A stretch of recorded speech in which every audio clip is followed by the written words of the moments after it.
বাংলাদেশ তো আমরা তৈরি করিনি, তোমরা করেছো, তোমাদের প্রপিতামহরা করেছো। আমাদের ভাষা যদি এক হয় আমরা কি করতে পারি? এখানে নাকি সব বাংলাদেশ হয়ে গেছে। কোথা থেকে হলো?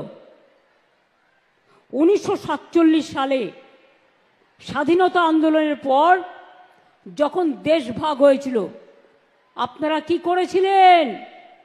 ভারত ভাগ করতে গিয়ে বাংলাকে ভাগ করেছিলেন আর পাঞ্জাবকে ভাগ করেছিলেন।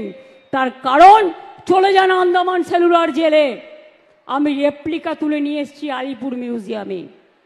ওখানে যদি সংখ্যাটা দেখেন দেখবেন 700-র ওপর বাঙালি অ্যারেস্ট ছিল যারা স্বাধীনতা আন্দোলন করেছিল, প্রায় 90%। আর 10% ছিল পাঞ্জাবিরা। ওরা জানতো বাংলাকে ওরা শায়েস্তা করতে পারবে না, বাংলার শক্তির কাছে পারবে না। তাই ওরা কি করেছিল?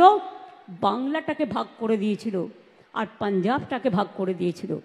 পাঞ্জাবের একটা পাকিস্তান আছে, পাঞ্জাবের পাশে যে পাকিস্তান, পাকিস্তানেও একটা পাঞ্জাব আছে, জেনে রাখবেন। কই সে কথা তো বলো না। তাহলে আমাদের পাশে বাংলাদেশ তো আমরা তৈরি করিনি, তোমরা করেছো, তোমাদের প্রপিতামহরা করেছো। আমাদের ভাষা যদি এক হয় আমরা কি করতে পারি? আমরা কি করতে পারি? বাংলা ভাষা সারা পৃথিবীতে 5ম স্থানে আছে এবং সারা এশিয়াতে 2 নম্বর স্থানে আছে। Bangla international language. বাংলা ভাষায় কথা বললেই হোটেলে ঢুকতে দেবে না, বাংলা ভাষায় কথা বললেই কাজ করতে দেবে না, বাংলা ভাষায় কথা বললেই ছাত্রছাত্রীদের পড়তে দেবে না। বাংলা ভাষা তো বলবোই, বাংলা ভাষা, অন্যান্য ভাষাও বলবো, কেউ তো আপত্তি করেনি, সব ভাষাকে সম্মান করি। তো বাংলা ভাষা বলবো না কেন? তোমাদের মাথায় কি মগধের মরুভূমি আছে? ওদের মাথায় হচ্ছে মগধের মরুভূমি আছে। ওটা হ্যাঁ বলে না, শুধু না বলে। বাংলাকে সহ্যই করতে পারে না। বাংলা দেখলে তরবর করে জ্বলে। ওই বলে না লুচির মতো ফলে, দেখলেই গা জ্বলে আর হিংসায় লুচির মতো ফলে বাংলাকে দেখলেই। আরে বাংলা ভাষায় রবীন্দ্রনাথ ঠাকুর কোন ভাষায় কথা বলেছেন? 2টো জাতীয় সঙ্গীত এখানকার বাংলাদেশেরও ছিল, এখন কি আছে আমি জানি না। যারা শুধু বলে যায় পশ্চিমবাংলা, আমি এটা এক্সপেক্ট করি না প্রাইম মিনিস্টারের কাছ থেকে। আমি তার চেয়ারকে সম্মান করি, কিন্তু আমি যেমন তার চেয়ারকে সম্মান করি, তারও উচিত আমাদের চেয়ারগুলোকে সম্মান করা। কেন বলবেন বাংলায় সব চোর তাই আমি টাকা বন্ধ করেছি? উত্তরপ্রদেশ সবচেয়ে বড় চোর, মহারাষ্ট্রের আপনার ডাবল ইঞ্জিন সবচেয়ে বড় চোর, বিহারের ডাবল ইঞ্জিন সবচেয়ে বড় চোর। আগে চোরদের দিকে তাকিয়ে দেখুন। বাংলাকে অসম্মান করার জন্য কটা টিম পাঠিয়েছিলেন চিফ সেক্রেটারি? 186টা টিম পাঠিয়েছিল। Can you imagine?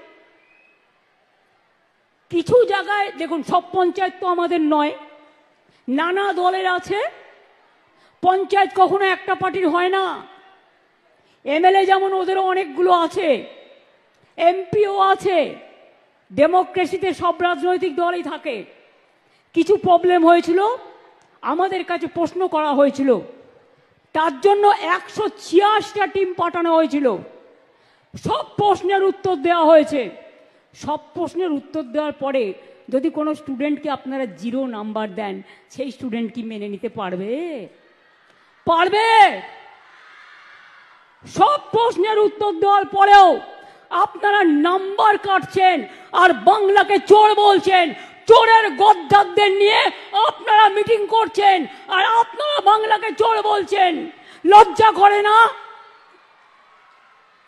লজ্জা, ঘৃণা, ভয় 3 থাকতে নয়, একটা কান না কাটা থাকলে আর একটা কান কাটার ভয় থাকে।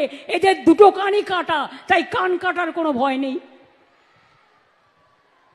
জিজ্ঞেস করুন না, একবার ভেবেছেন এই যে আপনি বারবার আসছেন ইলেকশনের আগে, ঠিক পরিযায়ী পাখির মতো ইলেকশন আসলেই আপনারা রোজ আসেন। আমি চাই 365 দিনই আসুন। বিমান ফ্রি, হেলিকপ্টার ফ্রি, রাস্তা ফ্রি, খাবার ফ্রি, সবই তো পান ফ্রিতে। আমি কিন্তু সরকার থেকে 1 পয়সাও মাইনে নিই না, জেনে রাখো ভাই বোনেরা। এবং আমি 7 বার এমপি ছিলাম, মাসে কিছু না হলেও 2.5 থেকে 3 লাখ টাকা পেনশন পেতে পারতাম এই 14 বছর, 1 পয়সাও নিইনি। সেগুলো কিন্তু কেউ মনে রাখে না।